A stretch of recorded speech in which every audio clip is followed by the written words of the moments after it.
Hello guys, তো তোমরা কেমন আছো? আজকে আমি একটু চলে গেলাম মাংস রান্না করতে। তো চলো কি হচ্ছে না হচ্ছে দেখি গা। তো এখানে দেখলাম মাছ এসছে, পাঙাশ মাছ আমি খাই না। তো এখানে আলু কাটা আমি রেডি করে নিয়েছি। এখানে আমার মাংস আছে, তো আমার জন্য একটুখানি মাংস রান্না হবে। আর মাংসটা আজকে আমি রাঁধবো। তো আলুগুলো ভেজে নিচ্ছি এখন। আলুগুলো ভেজে নিই। তো আলু এখন ভাজা হয়ে গেছে। এবার আলুগুলো আমি নামিয়ে নেব। আলুগুলো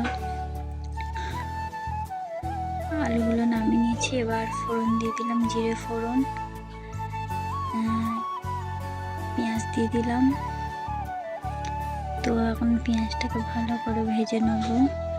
যতক্ষণ না ভালোভাবে ভাজা হচ্ছে ততক্ষণ আমি ভালো করে পেঁয়াজটাকে ভেজে নেব, নাড়াচাড়া করে নেব। তো পেঁয়াজ ভাজা ভাজা অনেকটা হয়ে গেছে।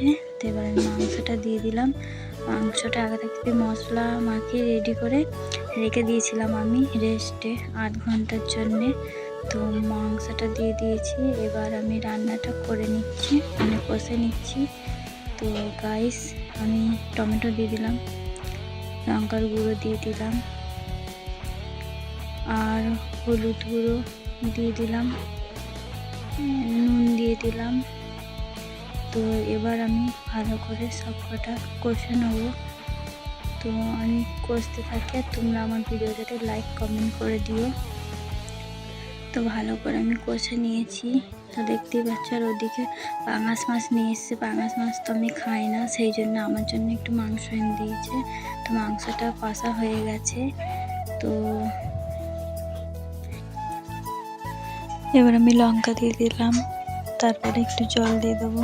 তো আমি জলটা দিয়ে দিয়েছি, দিয়ে চাপা দিয়ে এখন হবে। তারপরে তখন তোমাদেরকে দেখাবো। চলো তোমরা দেখতে থাকো। তো আমার রান্না কমপ্লিট হয়ে গেছে। তো তোমাদের কেমন লাগলো আমার রান্নাটা? তো ভালো লাগলে তোমরা বাড়িতে ট্রাই করতে পারো। আমার এতটা রান্না করি না। তো যাই হোক, ভিডিওটি ভালো লাগলে লাইক কমেন্ট সাবস্ক্রাইব